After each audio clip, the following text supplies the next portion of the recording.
दुर्गा नदी के किनारे बसा एक गांव फूलपुर।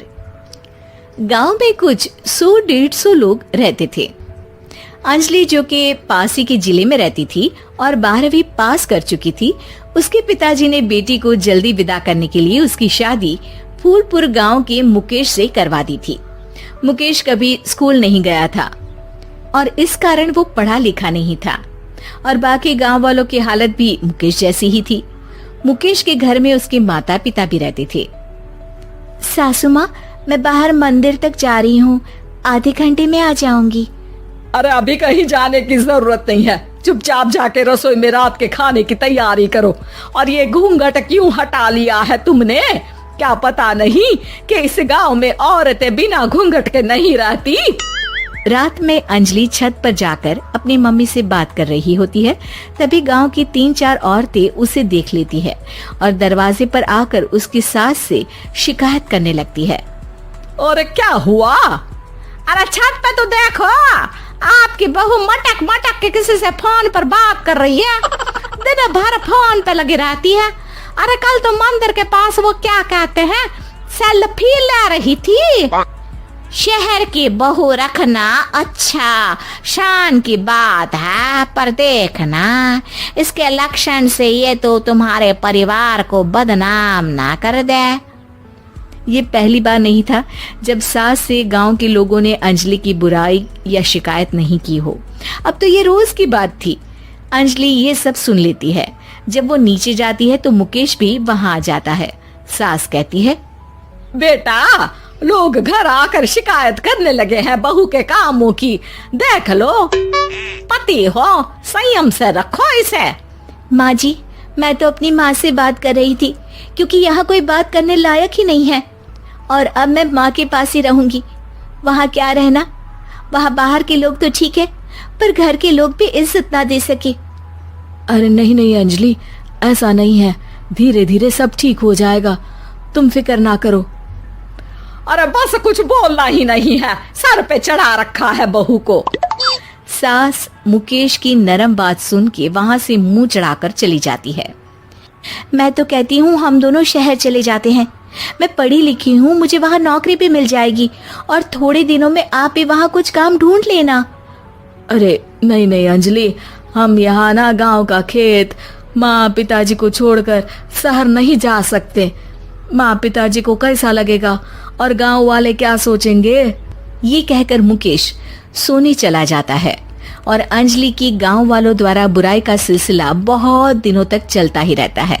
लेकिन अंजलि गुस्सा ना दिखाते हुए समझदारी से काम लेती है। बारिश का मौसम चालू हो जाता है। जोरदार बारिश से पूरे गांव में हाहाकार मच जाता है। दुर्गा नदी में बाढ़ आ जाती है और बाढ़ का पानी पूरे गांव की फसल तबाह कर देता है।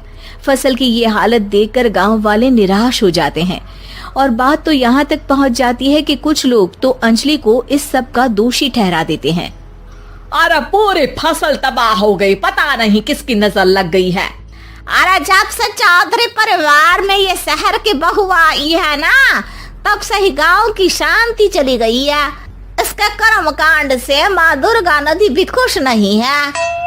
ये सब सुनकर बेचारी अंजलि रोते हुए अपने घर चली जाती है।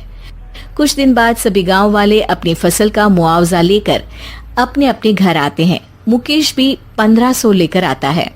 अंजलि को जब पासबुक दिखाता है तो अंजलि हैरान हो जाती है। अरे, ये पासबुक में तो उन्होंने 4000 की एंट्री करी है और आपको सिर्फ 1500 दिए। सच में? अरे वो सरकारी अफसर आपको बेवकूफ बना रहे हैं। सरकार की तरफ से हमें 4000 मिले हैं लेकिन बाकी का सारा पैसा खुद ही खा रहे हैं। आप लोग के अनपढ़ होने का फायदा उठा रहे हैं।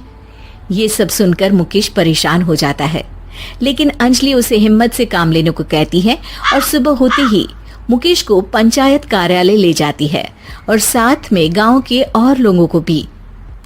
आप सरकारी बाबू क्या गांव के लोगों को बेवकूफ समझते हैं? आपको क्या लगता है ये पढ़े लिखे नहीं है तो आप कुछ भी मनमानी करेंगे?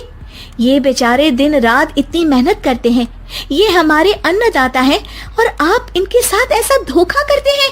अरे क्या बके जा रही है ये लड़की, किस धोखे की बात कर रही है?